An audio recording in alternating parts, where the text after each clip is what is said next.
আজকের রেসিপি কিন্তু একেবারে হেলদি ওয়েট লস একটা রেসিপি। উইদাউট তেলে এই রেসিপিটা তৈরি করে নিতে পারবেন, দারুণ খেতে লাগবে। অথচ এটা যদি আপনি ফলো করেন 10টা দিনে আপনি নিজেই রেজাল্ট দেখতে পারবেন। আজকে আমি ব্যবহার করব কিনুয়া। বন্ধুরা, এটা যে কোনো রকম অনলাইন অথবা সুপার মলে আপনি পেয়ে যাবেন। কিনুয়া খুব একটা দাম নয়, কিন্তু একটা প্যাকেট কিনলে আপনি অনেক দিন খেতে পারবেন। সকালে ব্রেকফাস্টেও নিতে পারেন অথবা আপনি রাতের ডিনারেও কিন্তু নিতে পারেন। যারা ওজন কমাতে চান বিশেষ করে এটা কিন্তু নিতে পারেন। যে কোনো কেউ, যাদের যে প্রবলেম থাকুক, সুগার, প্রেশার, কোলেস্টেরল, এই রেসিপিটা কিন্তু ভীষণই উপকার দেবে তাদেরকে। তাহলে চলুন বন্ধুরা। নমস্কার বন্ধুরা, দীপার ডায়েরিতে সকলকে স্বাগত। আজকে নিয়ে এসেছি একদম ওয়েট লস একটা 10 মিনিটের ব্রেকফাস্টের রেসিপি। ব্রেকফাস্ট অথবা ডিনারে খুব সহজে তৈরি করে নিতে পারবেন। আর এই কিনুয়াটা একটা সিড, এটা কিন্তু ডালিয়ার মতো দেখতে হলেও এটা কিন্তু ডালিয়া নয়। আপনারা দেখতে পাবেন, এই দেখুন, একদম পুরো দানা দানা মতো দেখতে, গোল গোল টাইপের। এটা একটা গাছের বীজ। এটা আমি আপনাদেরকে হাতে ঢেলে দেখাচ্ছি। এর পরিমাণটা আমি এখানে 1/4 কাপ এখানে কিনুয়াটা নেব। এটা দুজনের পরিমাণে, মানে একজনের খুব ভালোভাবে হয়ে যাবে। আর যারা একটু কম খেতে পারবেন তারা একটু বেশি নিতে পারেন, যদি অথবা যদি একা খান একটু কম নেবেন। আর যদি বাড়ির সবাই আপনি এটা খেতে পারে, বাচ্চা বড় সবাই কিন্তু এই রেসিপিটা খেতে পারবেন। এবং এটা ভীষণই উপকার এবং হেলদি একটা রেসিপি। এই কিনুয়া নিয়েছি আমি 1/2 কাপ, আর 1/2 কাপ মতো নিয়ে নেব আমি ডাল। এখানে আমি ব্যবহার করেছি অরহর ডাল। আর এই যে রেসিপিটা এক বাটি যদি আপনি খান, আপনি যেরকম পেটটা আপনার ভরে থাকবে, আর সেই রকমই কিন্তু আপনার ওজনটাও কম হবে। আর আপনার কিন্তু স্কিন গ্লো করবে যদি আপনি টানা এটা ব্রেকফাস্টে কিছুদিন নিতে পারেন। এই যে অরহর ডাল আর কিনুয়া আমি 5 থেকে 6 ঘন্টা ভিজিয়ে রেখেছি। এটা 5-6 ঘন্টা ভিজিয়ে রাখতে হবে। যদি আপনি সকালে ব্রেকফাস্টে বানান রাতে ভিজিয়ে রাখবেন, আর যদি রাত্রে বানান তাহলে আপনি দুপুরবেলা ভিজিয়ে রেখে দেবেন। বন্ধুরা দেখুন, 2-4 ফোঁটা তেল আমি দিয়েছি। এইটুকুই তেল লাগবে। আপনি তেল ছাড়াও এটা করতে পারেন, কোনো অসুবিধা নেই। 2-4 ফোঁটা তেল দিয়ে দিলে এটা খেতে বেশি ভালো লাগবে। আর এখানে আমি একটুখানি হিং দিয়ে দিলাম। হিং দিলে এটার হজমটা বেশি ভালো হবে। অনেকেই হজম করতে পারে না, তার জন্য একটু হিং দিলে কিন্তু কোনো সমস্যা হবে না। আর এখানে দিয়ে দিলাম আমি একটুখানি জিরে। জিরেও কিন্তু আমাদের ওজন কমানোর জন্য ভীষণই ভালো। আর জিরে কিন্তু হজম করায়, জিরে খেলে হজম শক্তি বাড়ে। তারপরে এর মধ্যে আমি দিয়ে দিলাম একটা ছোট এলাচ। মশলা আপনি আপনার পছন্দ অনুযায়ী দিতে পারেন। এখানে আমি দিয়ে দিলাম একটুখানি দারচিনির টুকরো আর একটু লঙ্কা কুচনো। বন্ধুরা, আমাকে অনেকে কমেন্ট করেছিলেন যে আমি যেন একটা হেলদি রেসিপি, তেল ছাড়া রেসিপি নিয়ে আসি, তেল ছাড়া ব্রেকফাস্ট। তাই আমি আজকে রেসিপিটা নিয়ে এসেছি এবং এটা খেয়ে আমি ভীষণ উপকার পেয়েছি। আপনারা কিন্তু এটা খেয়ে দেখতে পারেন। এখানে আমি একটা পেঁয়াজ নিয়েছি এবং পেঁয়াজটাকে ছোট ছোট করে কুচিয়ে নিয়েছি। কুচিয়ে নিয়ে এর মধ্যে দিয়ে একটুখানি নাড়াচাড়া করে নেব। মানে পেঁয়াজটা কালারটা একটু, মানে পেঁয়াজটা একটু নরম হয়ে যাবে। বেশি তেল তো নেই, তাই কাজেই খুব বেশিক্ষণ নাড়ার দরকার নেই। গ্যাসের ফ্লেমটাকে একটু কমিয়ে রেখে এগুলোকে একটু নাড়িয়ে চাড়িয়ে নিলে পেঁয়াজটা নরম হয়ে গেলে এখানে আমি আমার পছন্দের সবজি দিয়েছি। আপনারা আপনাদের পছন্দের সবজি দিতে পারেন। আমি এখানে দিয়েছি গাজর, খুব ছোট ছোট করে কুচিয়ে নিতে হবে, যাই দেন। দিয়েছি আমি বিনস, আর এখানে আপনি দিতে পারেন, আমি এখানে দিয়েছি ক্যাপসিকাম, বাঁধাকপি আপনি দিতে পারেন, আপনি বিট দিতে পারেন। যা সবজি আপনার ঘরে থাকবে, ফ্রিজে যে সবজি থাকবে, সবজি কিন্তু আমাদের হেলথের জন্য ভীষণই ভালো। যে সবজি থাকবে তাই কিন্তু আপনি দিয়ে দিতে পারেন। আর দিয়ে দিলাম কিছুটা কুচনো টমেটো। এরপরে এটাকে আরও কিছুক্ষণ আমি একটু নাড়িয়ে চাড়িয়ে নেব। আর এটাকে একটু ভালো করে নাড়ালে খুব ভালো হবে, তবে খুব বেশি চাড়ানোর দরকার নেই, এমনি সেদ্ধ হয়ে যাবে এটা। এরপরে এটাকে 1 মিনিট মতো নেড়ে ছেড়ে নিয়ে এখানে আমি নুন দিয়ে দিলাম। আমি এখানে হিমালয়ান পিঙ্ক সল্ট ব্যবহার করেছি, যেহেতু আমি ডায়েটের জন্য রেসিপিটা তৈরি করেছি, তাই হিমালয়ান পিঙ্ক সল্টই দিয়েছি এখানে। আপনারা চাইলে সাদা নুন দিতে পারেন, তবে নুনের পরিমাণটা অল্প রাখার চেষ্টা করবেন।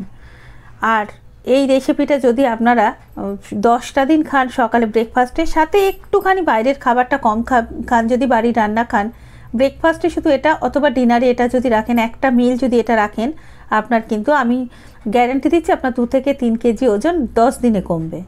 এর মধ্যে মশলা দিয়ে দিলাম হলুদ গুঁড়ো, জিরে গুঁড়ো, লঙ্কার গুঁড়ো, ধনের গুঁড়ো, যা মশলা আপনি দিতে চান দিয়ে দিতে পারেন। এরপরে এটাকে আরও একটুখানি ভালো করে একটুখানি মিশিয়ে নেব। এখানে যদি দেখেন যে এটা পুড়ে যাচ্ছে মশলাটা, তাহলে 2-4 ফোঁটা জল এখানে দিয়ে দিতে পারেন। এরপরে যে কিনুয়া আর অরহর ডাল যেটা ভিজিয়ে রেখেছিলাম সেটা ভালো করে ধুয়ে নিয়ে তারপরে এখানে দিয়ে দিলাম। বন্ধুরা, কিনুয়া খুবই হেলদি, তবে এটাকে কিন্তু খুব পরিষ্কার করে ধুতে হবে। এ প্রচুর পরিমাণে নোংরা ময়লা থাকে, তাই এটা পরিষ্কার করে 3-4 বার কচলে কচলে ধুয়ে এটাকে অবশ্যই ভিজিয়ে নিয়ে রান্নাটা করতে। তারপরে একটু নাড়িয়ে চাড়িয়ে নিয়েছি। এরপরে এখানে কিন্তু জল দিয়ে দেব, আর জলটা একটু বেশি করেই দিতে হবে, কারণ 2-3টে সিটি দিতে হবে এখানে। এবার সিটিটা আপনি যেরকম একটু নরম যদি খেতে চান 3-4টে সিটি দিতে পারেন। বাড়ির সবাইকে কিন্তু এটা দিতে পারেন, প্রত্যেকে কিন্তু খুব ভালোবেসেই খেয়ে নেবে। এটা কোনো রকম কোনো তেল, হেলদি দেখতেই পেলেন আপনারা, একেবারে হেলদি। আর কোনো তেল আমি কিচ্ছু দেব না। চাইলে আপনারা তেল ছাড়া করে ওপরে একটু ঘিও দিয়ে দিতে পারেন, যেটা আপনাদের সুবিধা মনে হয়। ঘি কিন্তু একটা হেলদি ফ্যাট, তাই আপনি এটা উইদাউট অয়েল এইভাবে বসিয়ে নিয়ে তারপরে আপনি উপর থেকে ঘি দিতে পারেন। আমি এখানে 2টো সিটি পড়ার পরে একটু দেখে নেব, যদি দেখি না হয়েছে তাহলে আর একটা সিটি আমি দিয়ে নেব। আর 2 থেকে 3টে সিটি দিলে এটা খুব ভালোভাবে মিশে তৈরি হয়ে যাবে। আর যদি দেখেন যে না 2টো সিটি দিয়ে হলো না, তাহলে আর 1-2টো সিটি আপনি দিয়ে নিতে পারেন, কারণ কিনুয়া একটুখানি সেদ্ধ হতে সময় লাগে। দেখুন আমি এখানে 2টো সিটি দিয়ে নিলাম। 2টো সিটি দেওয়া হয়ে গেলে প্রেশারটা কিন্তু ভালোভাবে নিজে নিজে রিলিজ হতে হবে। আপনি প্রেশারটা খুলবেন না, প্রেশারটা খুলে দিলে কিন্তু এটা সেদ্ধটা ভালো হবে না। তাই প্রেশারটা না খুলে যখন দেখবেন এটা নিজে নিজেই প্রেশারটা বেরিয়ে গেছে, তখন একটু খুলে নিয়ে আমাদের দেখে নিতে হবে যে এটা 2টো সিটিতে কেমন হয়েছে। বন্ধুরা দেখুন হয়েছে, তবে মনে হচ্ছে আর একটা সিটি দিলে এটা বেটার হবে। এটা একটু মাখামাখি হলে খেতে বেশি ভালো লাগবে, তাই জন্য আমি আর একটা সিটি এখানে দিয়ে নেব। তাই ঢাকনাটা দিয়ে আর একটা সিটি দিয়ে নিলাম।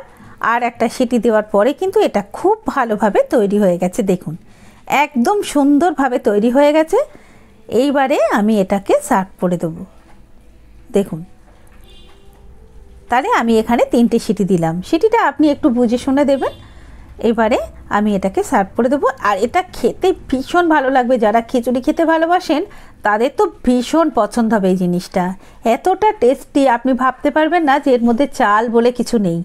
একদম আপনি যদি লাঞ্চেও এটা নিতে পারেন 5-7 দিন, তাহলে দেখবেন যে আপনি কিন্তু একটা মিল আপনি নিতে পারেন, অথবা 2টো মিলও নিতে পারেন। আপনি লাঞ্চে যদি নেন তাহলে দেখবেন আপনি যে এটা কতটা ভালো লাগছে খেতে, একদম পুরো ফুলফিল। এবার ওপর থেকে ধনেপাতা কুচনো দিয়ে দেবেন, একটু গরম মশলার গুঁড়ো দিয়ে গরম গরম এটাকে সার্ভ করে দিতে হবে। দেখুন বন্ধুরা, কত সুন্দর একটা ছোট্ট ছোট্ট আমি চামচ, হাতা, খুন্তি এগুলো কিনেছি। এত ভালো লাগলো তাই আমি আপনাদের সাথে শেয়ার করলাম। আর আপনারা যদি এটা কিনতে চান আমি তাহলে কিন্তু লিঙ্কটা ডেসক্রিপশানে দিয়ে দেবো, আপনারা কিন্তু নিতে পারেন। দেখতে ভারী সুন্দর লাগে, শোপিস হিসেবে সাজিয়ে রাখতে পারবেন।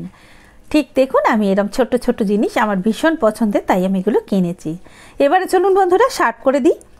এটাকে সার্ভ করে দিলাম। আর এটা আপনি 1 বাটি, বড় বাটির 1 বাটি খেতে পারেন, কোনো অসুবিধা নেই। আর আপনি যতটা খেতে পারবেন, আর আপনি এটা যদি বাচ্চাদের খাওয়াতে পারেন, এটা কিন্তু ওদের জন্য ভীষণ হেলদি, যে কেউ এটা খেতে পারে। তাহলে দেরি না করে চটপট করে তৈরি করে ফেলুন।